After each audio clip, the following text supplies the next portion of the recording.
Mexican authorities have captured El Chapo, the leader of the Sinaloa drug cartel, who escaped maximum security prisons not once, but twice. Now, the last time he escaped a maximum security prison was in July of 2015, but thankfully the military in Mexico was able to find where he was, and they conducted a raid at around 6:30 a.m. Eastern time and captured El Chapo. Now, as many as 5 individuals in the building were shot and killed during this raid.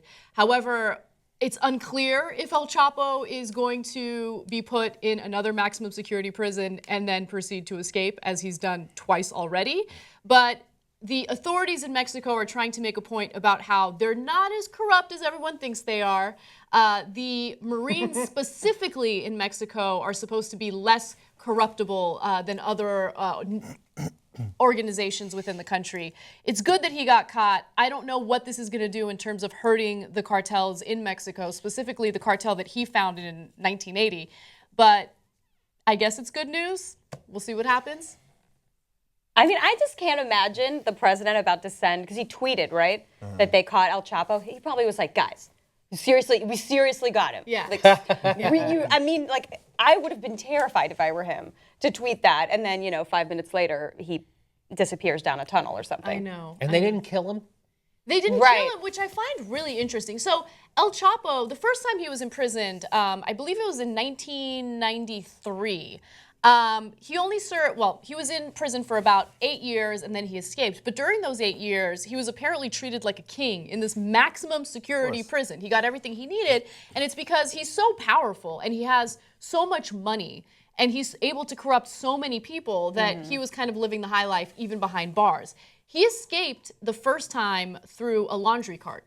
Okay, so that was the first time he did it. The second time he did it, we covered on the show. He went through a hole in his shower very casually and traveled with some sort of vehicle that they created for him. It was like a motorcycle. It was like a motorcycle, rigged into like a mile-long tunnel. Yes. I mean, you cannot write this. Yeah, I was going to say, like, each of the ways he's escaped is like written in a movie. It's so ridiculous. He goes in, he has his maximum security prison where he gets anything he wants, and he says, you know what, I want to see another Prison Break movie. He watches that, studies, and let's do it this way this time.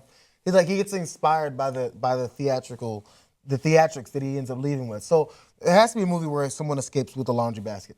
Obviously, there's a movie where someone escapes through the wall. It's Shawshank Redemption. Right. I wonder what he's going to go with next. Right. And if this even means anything, as you said. Look, he's a terrible person who's killed hundreds of people, right? And I'm happy But he's got to see this him. weird anti-hero vibe there, even, like in his home state, which is confusing to me. I mean, I don't, that there is like some sort of weird support for him almost. Well, I think it's because of... Or just fear. Fear, yeah, definitely. And also, I think that just the money that he has is very influential.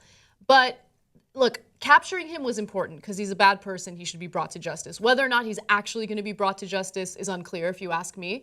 But is this going to solve the cartel issue in Mexico? No, not even close. It's kind of like the situation in the Middle East. We go after these militant leaders and we take them out with a drone strike, and the problem just continues growing. There's a fundamental issue when it comes to the war on drugs that fuels these powerful cartels. And so we really need to focus on that as well as bring someone like El Chapo to justice. During Prohibition in the United States, when we made alcohol illegal, we waited first until we got rid of all organized crime before we legalized it, didn't we? Right, yeah, no, that was what we did.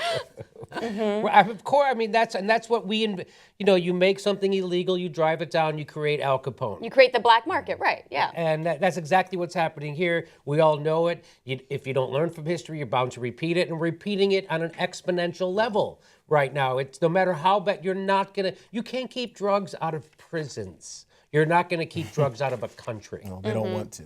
Yeah. Is honestly what it is. Yeah, that's exactly right. I mean, the war on drugs it's disingenuous. It's not about keeping people safe.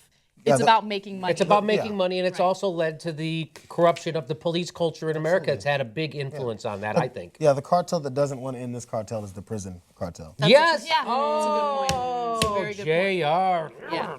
Salient point.